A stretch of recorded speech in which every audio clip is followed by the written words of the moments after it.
निरादर होने का प्रमुख कारण यही है। तो हाथ गोड़ जोड़ा, थोड़ा सा गिड़गिड़ाए कि हे प्रभु, आप तो भूत भविष्य वर्तमान तीनों के ज्ञाता हो, जरा हमें बताओ कि ब्राह्मण की पत्नी कहाँ है, किस अवस्था में है और अभी यहां से कितनी दूरी पे है। जब तपस्वी राजा ने ध्यान लगा करके देखा तो ध्यान लगा करके कहते हैं, जाके कहते हैं कि उत्पलवर्त वन में उसे एक राक्षस चुरा लेकर के आया है, और यदि वहां का रास्ता ऐसे है, यदि आप वहां जा सकते हो तो चले जाओ। राजा ने देवर्षि को प्रणाम किया, रथ पे सवार हुए और उस राक्षस के गुफा के तरफ चल दिए।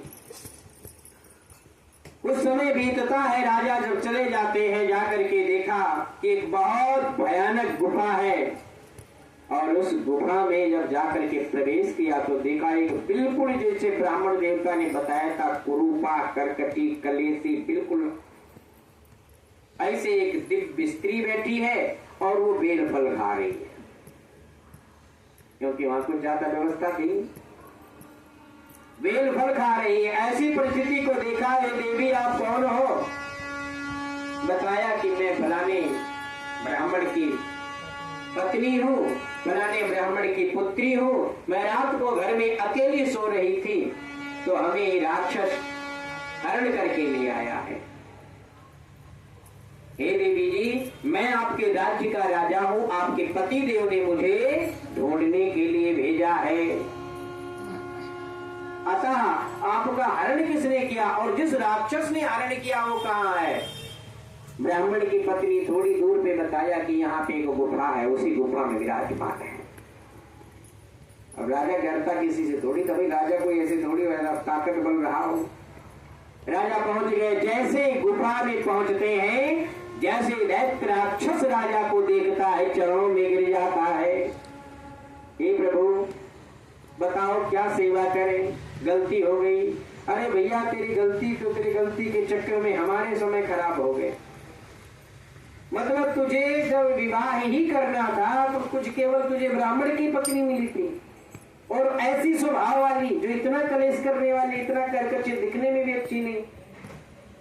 उसने ऐसे दरबार खोल करके दिखाया, कहने लगा मेरे यहाँ जा करके देखो 101 अप्सराएं बैठी हुई हैं, मुझे ब्राह्मण की पत्नी से कोई। और ब्राह्मण की पत्नी ने पहले भी कह दिया था कि ये मेरा हरण करके लाया है, लेकिन मेरा सात्विक भंग नहीं किया है, मुझे किसी भी प्रकार का दुख नहीं दिया है। सोचो बात। तो भैया, जब तुझे कुछ करना ही नहीं था तो हरण करके लाया क्यों? तो इसलिए राक्षस ने कहा कि प्रभु गलती हो गई, अब हमें जो आप कहेंगे वो हम करेंगे।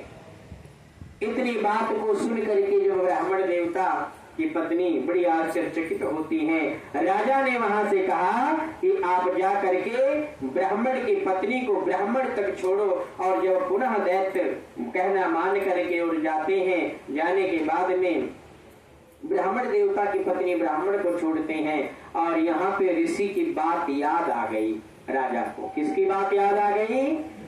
ऋषि की बात याद आ गई कि हम आदर के योग्य होते हुए भी हमें आदर नहीं मिल रहा है, क्या कारण है?